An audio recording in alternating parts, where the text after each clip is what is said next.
Fala, nação rubro-negra, vamos aqui agora assistir a coletiva ali do Felipe Luiz após o jogo ali do Flamengo e Botafogo, que terminou em 0-0. Vamos ver ali o que disse o Felipe Luiz sobre esse jogo e também aí sobre o próximo jogo do Flamengo, né?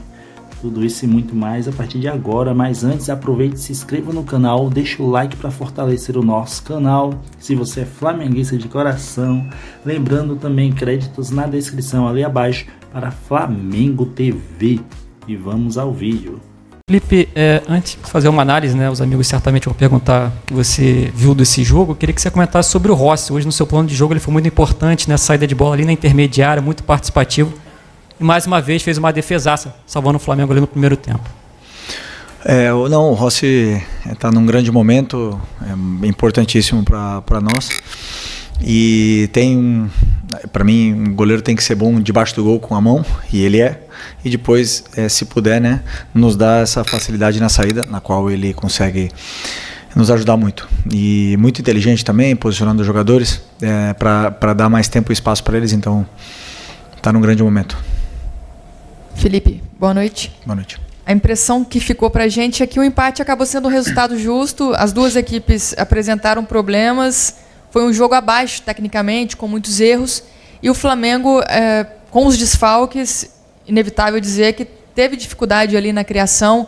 O Flamengo sentiu a falta de um meia mais criativo hoje com a ausência do Arrascaeta, assim na minha visão. Eu queria que você fizesse essa análise, o que faltou para o Flamengo, porque o time teve a posse, o time teve ali a pressão no início, principalmente, mas errando novamente nesse último terço. Assim. Não, ficou bem evidente o momento, a semana. Jogamos sábado contra o Bahia e quinta-feira na Libertadores, para depois jogar domingo. Quinta-feira, 9h30, para jogar domingo às 6h30. É uma coisa que inexplicável, né? Eu acho assim, sempre falei, ter muitos jogos, ter um calendário cheio é um privilégio, porque tem times que acabam um ano agora, acaba o estadual e não tem mais nada para jogar. Então tá no Flamengo, você tem muitos jogos, tem um privilégio, que pode ser melhor feito, pode ser melhor feito, sem nenhuma dúvida. Tivemos menos de 72 horas para descansar, e óbvio que enquanto a perna tá fresca, dura, a saúde dos jogadores, o futebol está ali. Agora, desse jeito, que o torcedor se acostume. Os melhores não vão estar no campo, nem aqui, nem os do Palmeiras, nem os do Botafogo, nem... É simples assim, né? Então, hoje realmente perdemos o Arrascaeta, não conseguiu vir para o jogo, não está em condições de jogar. O Bruno Henrique foi no sacrifício, o Alexandro chegou no limite, os zagueiros a gente viu que estava no limite.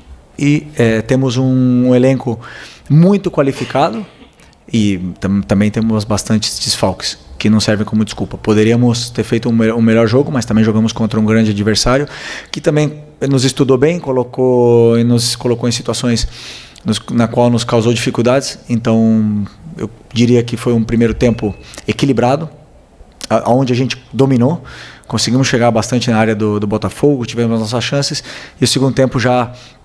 A partir do minuto 15 em diante, o jogo ficou... Eu perdi a mão do jogo, já ficou um pouco caótico, as posições não estavam sendo respeitadas e aí eu já era futebol, aquilo ali já não era o que eu gosto. Mas, mesmo assim, acho que como você falou, eu concordo, um ponto justo. Felipe, boa noite. Felipe, na semana passada, depois do jogo contra o Bahia, você falou muito sobre... muita coisa que acontece é de fora para dentro, aqui dentro a gente está fechado e tal.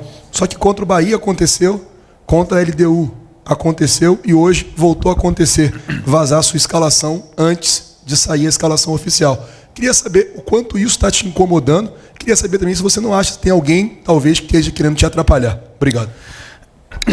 Bom, vazou a escalação inteira? Não, saiu que o Pedro ia jogar. Bom, Pedro. Vazou bastante? Ok. Bom,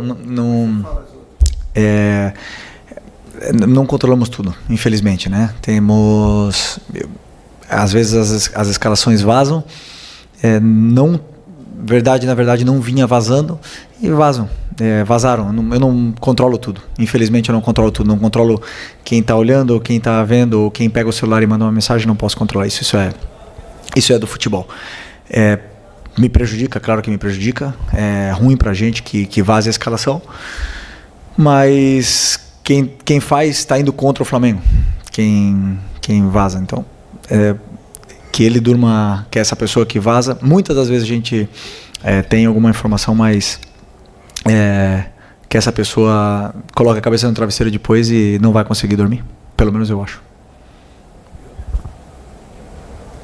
Felipe, Raíza Simplício da Gol Brasil e da revista Placar. Você falou essa questão toda do calendário e isso é um fato, né? O Arrascaeta é um jogador, por exemplo, que a gente sabe que não vai conseguir jogar no máximo físico como ele vinha apresentando a temporada inteira. E muito se fala também, o Flamengo tem que buscar um substituto para o Arrascaeta. E a gente sabe da qualidade dele, sabe que é difícil achar um jogador com a qualidade dele. Mas a gente tem visto muito o Flamengo falar de contratações de pontas, tem a possibilidade do Jorginho também, que deve chegar. Como é que está para você, Felipe Luiz, essa questão de ter um jogador que possa substituir o Arrascaeta sem ser um cara improvisado, um cara que realmente possa ser? O Flamengo precisa ir no mercado buscar esse jogador? Bom, o mercado, eu não penso, porque o mercado está fechado e eu só posso pensar agora no próximo jogo, né? Então eu pensei essa semana toda no Botafogo, em como resolver, esses dias agora contra o Botafogo, em como resolver o jogo sem o Arrascaeta.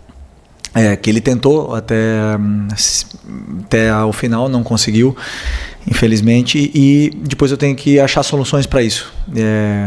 Mas com certeza estamos no mercado olhando qualquer tipo de opção para meia, para volantes, para pontas, para atacantes, para zagueiros, para todas as posições que a gente pode melhorar o elenco, aumentar a qualidade, não o número de jogadores, senão a qualidade do elenco. O Flamengo tem que sempre estar atento ao mercado. Vai abrir agora em junho e com certeza temos nomes para poder reforçar o elenco que é natural. Essa reposição, essa troca de peças para sempre levar a qualidade desse elenco que já é muito alta. Felipe, aqui, Fernanda Pisotti, da Rádio Band News FM.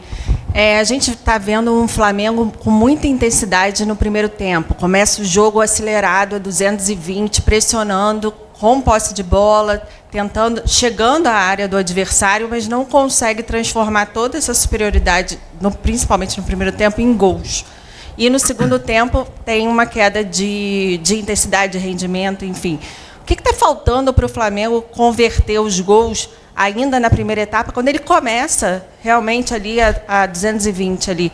E o próximo confronto é contra o Palmeiras, né? Um confronto direto. Próximo confronto na Copa. A Copa do Brasil, no meio pelo brasileiro, é o Palmeiras, né? Muito simples, colocar a bola para dentro. É o que falta.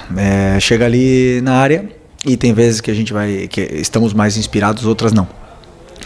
Os jogadores determinantes são os que fazem a diferença, que chegam ali e tem que resolver, né? O treinador, eu dou todas as soluções, todas as saídas e as progressões para eles poderem chegar até ali e depois eles têm que colocar a bola para dentro. E tem times que defendem com muito mais qualidade, que não nos permite chutar com muito tempo ou com muito espaço, e tem times que a gente consegue entrar com maior facilidade, outros uns por dentro, outros por fora.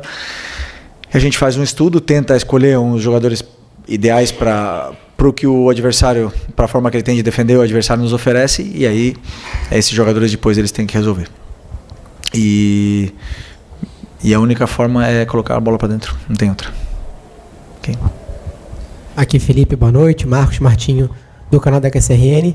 Felipe, mais um jogo onde o Flamengo sofreu com desfalques, né? Sobretudo no setor de meio campo, sem Eric Pulgar, sem Alan, Gerson, Arrascaeta. E eu quero te perguntar até que ponto você considera que a ausência desses jogadores influenciou negativamente na criação do Flamengo, né? O Flamengo com mais dificuldade de criar no jogo de hoje do que no jogo contra a LDU, e se essas questões também enfatizam, né, cada vez mais a necessidade de abastecer esse plantel nesse setor de meio campo. Muito parecida com a pergunta da tua companheira. Como eu falei, reforçar o plantel, o elenco a gente vai tentar com certeza nesse mercado. E quando você perde um jogador, claro que você sente um jogador titular, e a gente perdeu muitos, né? muitos jogadores nesse processo agora, mas eu não vejo dessa forma. Eu vejo os que eu tenho disponível, tento ver com as peças que eu tenho, montar o quebra-cabeça para poder vencer do Botafogo, que também tinha desfalques para esse jogo. Então, esse jogo realmente, fisicamente, foi um jogo muito exigente, porque jogamos quinta-feira, 9h30. O Botafogo tem um time muito qualificado, que foi campeão brasileiro ano passado, foi campeão da Libertadores ano passado, não podemos esquecer da qualidade que tem esse time, está muito bem treinado.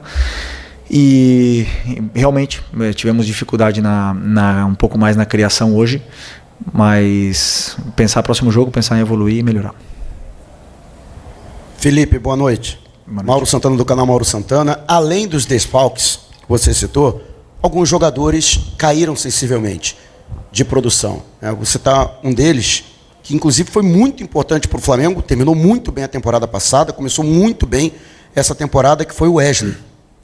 Chegou até a ser noticiado que o jogador voltou da seleção brasileira com bastante desgaste, mas a verdade é que ele não está conseguindo entregar aquilo que a gente sabe que ele pode entregar. Já existe algum diagnóstico a respeito disso, por que dessa queda, e de que maneira tentar recuperar esse jogador que já foi tão importante para o Flamengo?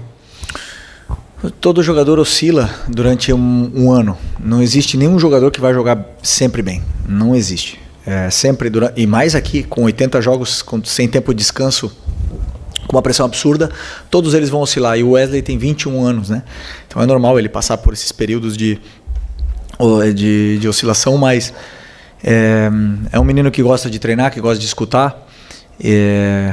Viveu um ano muito intenso ano passado, esse ano foi convocado para a seleção, então imagina como é que não deve estar um turbilhão na cabeça dele, tudo acontecendo, com o mercado europeu especulando o nome dele, e a gente tenta blindar o máximo possível para que ele possa performar. Hoje eu já gostei muito mais do jogo dele, já achei que ele fez um bom primeiro tempo, e depois, como toda a equipe baixou, o jogador ele baixa junto, né? Se o nosso time está errando tecnicamente, se baixa um pouco a qualidade, todos eles baixam o nível. Então, junto com a equipe, ele acabou baixando, mas hoje eu já gostei mais do Wesley, e com o tempo ele vai retomar as grandes atuações que ele estava tendo. Felipe, boa noite. Boa noite. Aqui. A gente teve hoje o Lohan novamente relacionado. A gente teve uma partida, mesmo com esse empate 0-0, eu considero que teve uma partida boa, o Everton Araújo. E eu queria te perguntar sobre esses jogadores, né? O Lohan, que está voltando, o Matheus Gonçalves, que teve a oportunidade hoje, mas já era um momento que o time já estava muito desgastado, a gente percebe, você falou sobre a questão de jogar quinta-feira, jogar domingo, o jogador já entra nesse momento do jogo já com a equipe muito desgastada. Mas eu queria que você avaliasse a entrada desses garotos, desses jogadores que são aí da base, que vêm da base. Não, o Everton é sempre muito confiável, sempre faz jogos sólidos, né? E ele domina muito o meio-campo, que é a fase defensiva, os apoios que ele tem sempre para solucionar o companheiro pressionado, e ele tem muitos detalhes que eu gosto no volante, por isso que eu me sinto tão seguro quando eu coloco ele no campo. E o Lohan vem evoluindo, está jogando no Sub-20, vem jogando melhor, vem treinando muito bem, pelo que o Nuno, o treinador do Sub-20, me falou. Está treinando com muita intensidade, com força, está correndo, está querendo aprender, e não é coincidência que ele vem evoluindo no Sub-20, e hoje com os desfalques decidi chamá-lo, né, mas infelizmente, como ele jogou quarta-feira, eu acho, ele não conseguiu treinar comigo. Nenhum treino essa semana, então não me senti confortável em colocar, porque ele não tem as dinâmicas de treinamento comigo. E o Matheus é um jogador que tem um talento, vocês sabem disso, tem um talento muito grande, uma qualidade muito grande, e eu imaginava que ele fosse dar essa qualidade que nos faltava, esse toque de qualidade no meio campo que nos faltava. Mas é um jogador que durante muito tempo, assim, ele perde a posição, ele é muito anárquico dentro do meio campo. Então, por mais que ele tenha muita qualidade, muitas vezes ele mesmo se aperta nas situações, mas é um jogador que tem qualidade e tem muito para evoluir. Boa noite, Felipe. Rodrigo Cerqueira, Grupo Globo. Ainda um pouquinho em cima do Lohan, que ele voltou a ser relacionado depois de alguns meses. Ele tinha muita expectativa quando subiu ano passado com o Tite, fez um início de carreira no profissional muito bom. depois acabou perdendo espaço e tal. Como é que você pensa o Lohan assim, no time? Qual função que você acha que ele poderia desempenhar a partir do momento que ele tem essas dinâmicas com você de treino, tenha mais tempo trabalhando com o elenco? Até porque é um jogador que a torcida sempre fala muito, né? Sempre esperou muito dele. Ele passou esse período um pouco afastado, mas voltando agora a ser relacionado, eu queria saber como é que você pensa ele para esse teu trabalho no Flamengo. Eu vejo ele na posição que jogou o Luiz Araújo hoje. Para mim é a melhor posição dele, na meia. Também pode jogar aberto. Não vejo ele tão determinante jogando aberto, mas pode. E essas são as posições que eu, claro que pode jogar em outras, né? Mas assim que eu vejo que ele pode performar mais. Depende dele. Para mim, os jogadores eles têm que falar no campo. Não adianta ter nome, não adianta o salário, não adianta a idade, não adianta nada. Para mim é campo. Se ele estiver bem e arrebentando no sub-20, eu quero colocar ele. E se ele estiver mal, ele não vai jogar. E isso, o Arrascaeta já ficou no banco comigo esse ano, o Pedro já ficou no banco, o Bruno Henrique já ficou no banco. Para mim não tem nome, não tem nada. Quem tiver melhor e o campo estiver falando vai ter mais oportunidades. Isso começa no treino. Boa noite, Felipe, tudo bem? Júlio Miguel Neto, da Rubro News TV. Felipe, uma oratória que você, inclusive em outras coletivas, você deu pra gente, que o Dela Cruz não é um meia, ou então você não vê o Dela Cruz como um meia. Hoje você disse que até depois dos 15 minutos ele deu um pouco de mão do jogo, o jogo realmente ficou meio confuso. O Dela Cruz, na sua visão, ele não consegue ser esse jogador, um meia, claro, respeitando a característica, é diferente do Arrascaeta, que é um meia mais cerebral. Mas o Dela Cruz não consegue em alguns momentos, ou então em alguma sequência, enfim, algum momento de partida ou jogo, ser um meia. Porque quando ele veio contratado para o Flamengo, ele veio como um meia. Claro, respeitando o seu trabalho, sua opinião. Não, sim. Mas ele veio contratado como um meia, anunciado como um meia. Na seleção do Uruguai, ele atua como um meia, respeitando o colega também, Marcelo Bielsa. E num jogo hoje com tantos desfalques, você mesmo disse que, na sua opinião, o seu Flamengo tem 3 meias, Arrasca, Plata e Gerson, e que fazem os jogos por dentro, Gonçalves e Luiz Araújo. O Dela Cruz não seria, em algum momento, um jogador que talvez fosse suprir essa ausência de um jogador um pouco mais ofensivo, com um pouco mais recurso ofensivo? Queria saber a sua opinião, se realmente, de fato, o Dela Cruz não é esse cara, na sua opinião. E também, se você puder atualizar a gente, se souber também, a situação do atleta após a lesão de hoje. Obrigado, boa noite. Obrigado. Se eu coloco o Nico hoje de meia, eu jogo sem volantes, porque eu só tenho o Nico e o Everton. O Gerson está suspenso, o Eric e o Alan estão machucados, não tinha volantes. Mas, respondendo a tua pergunta, primeiro, aonde o jogador gosta de jogar? Essa para mim é onde ele se sente mais à vontade, onde ele se sente mais cômodo. Perguntem para ele. Volante, jogando de frente, construindo. Aonde a gente viu, para mim, pelo menos a melhor versão do Nico de volante, aonde ele faz o time jogar de volante. Então eu penso sempre, assim, a posição, ele gosta de jogar ali, ele nos deu tanto, nos dá tanta criação de jogo, nos dá tanta saída de pressão por vantagem qualitativa. Para que eu vou improvisar? Né? Para que eu vou improvisar um jogador? Tirar ele do melhor lugar. É como se eu fosse tirar um zagueiro, por exemplo, Léo Ortiz, que é um dos melhores zagueiros do Brasil, e colocar ele de volante ou de lateral. Então eu estaria tirando o que nossa equipe tem de melhor, que é a fase de estabilidade na equipe, que são os zagueiros, que são os laterais, que são os 2 volantes, para fazer uma coisa que eu não sei se daria certo. Pontualmente, se precisar, com certeza ele vai fazer. Ele vai ter essa qualidade para fazer, ele vai fazer.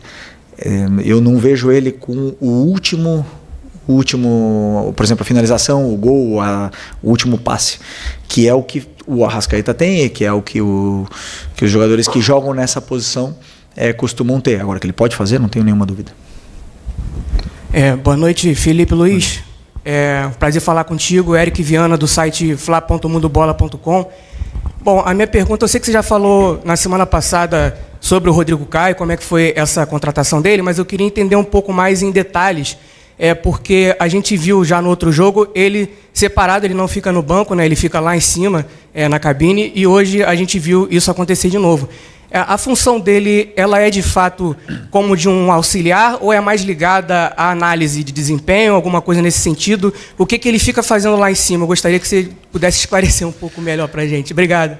Bom, o Rodrigo não está sentando no banco ainda por uma opção que ele acabou de chegar e a gente ainda está adaptando. E tem o Marcinho, que tem muita experiência, que pode ajudar. Ele faz parte da equipe de análise de bola parada e também é um auxiliar tanto do clube, né, que está aí auxiliando com os treinos, com toda a parte tática, e também junto todos os dias na minha comissão. Então tem as funções que eu passo para ele e principalmente também agora liderando a parte da bola parada junto com outros companheiros. Felipe, aqui Isaac Andrade, Flavoz. Eu queria te fazer uma pergunta apresentando um raciocínio, uma lógica que vem muito mais do nosso bate-papo com os torcedores do que, às vezes, seguindo uma linha de raciocínio de umas perguntas mais técnicas, mais envolvendo a questão do futebol em si. O torcedor ele vem de um tempo enxergando o que a rotina do futebol brasileiro propõe aos clubes, principalmente o Flamengo. Muitos jogos, e aí ele imaginou, bem, para suprir isso, o Flamengo tem que ter um time ou outros times da mesma intensidade. E o Flamengo veio avançando com o elenco, trazendo vários profissionais. E hoje, o torcedor enxerga que o Flamengo tem ali 2, 3 times que batem de frente com qualquer time hoje que joga no Campeonato Brasileiro, por exemplo.